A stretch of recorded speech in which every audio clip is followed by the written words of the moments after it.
You're watching CEC TV, and we're here with Glenna Wright-Gallo from the Department of Education's Office of Special Education and Rehabilitative Services. We're talking about assistive technologies and how they can help out students. And Ms. Gallo, what is going on, what's emerging in the future when it comes to assistive technologies and how it can help students with disabilities? Well, what I think is so exciting is the speed of technological advancement, right? And so as an individual with a disability, I have a hearing impairment. The assistive technology that was available when I was a student in school compared to what is available to us readily now is just light years ahead.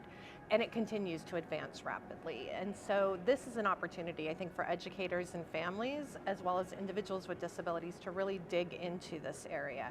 Like, not to be afraid of new and emerging technologies, but really look at it, research it, and identify the ways that it can be used to just broaden the information that's available and the opportunities for learning. And these are tools like iPads, other devices. What kind of tools are being used? Right, so it's a full range from low tech to high tech. But when we think about assistive technology, we tend to think, oh, highest tech, the highest cost. And there's really a full range. And so when we think about the things that we carry with us routinely, cell phones, iPads, calculators, right, in some fashion or other, but as well as, schedules, like hard printed schedules, ways to look and manipulate information differently. All of those could be a range of assistive technologies.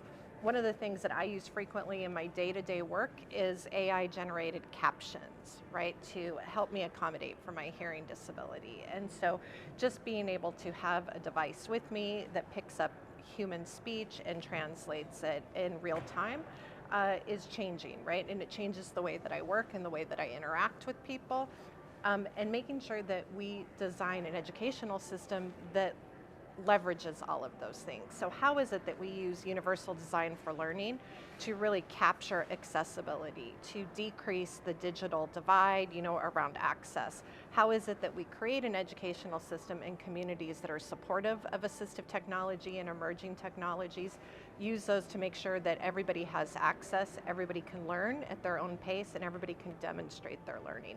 That's going to help us build a stronger community, and it's going to help us improve learning outcomes, which is our ultimate goal. How does your office, the OSERS office, help implement and introduce those technologies?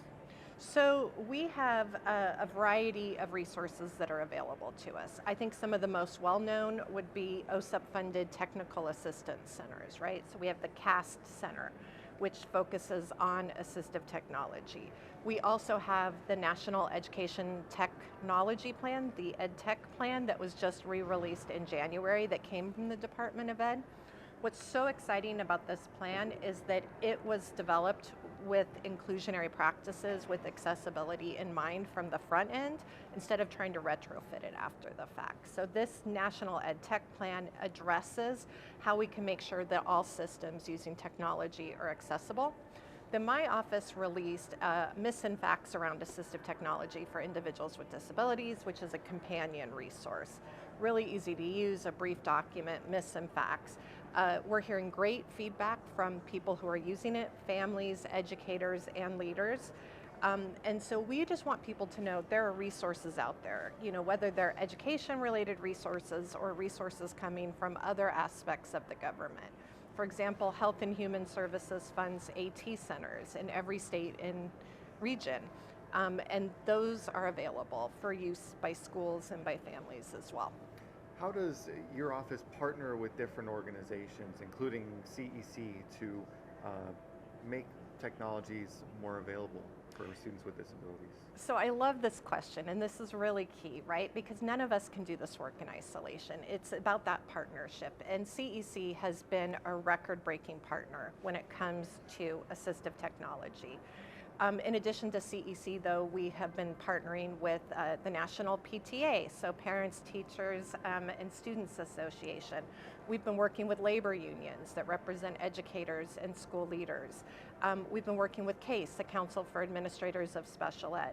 Those are just a few, but one of the things that CEC has done that is so groundbreaking, I think, has been to really reach in and take that guidance and those new resources and then release a suite of supports, whether it's professional development modules, the technology playground that's here at the conference, ways for people to just really dig in and experience the new content and learn from it together in a really safe, supportive environment. Well, a lot to get up to speed with, but promising.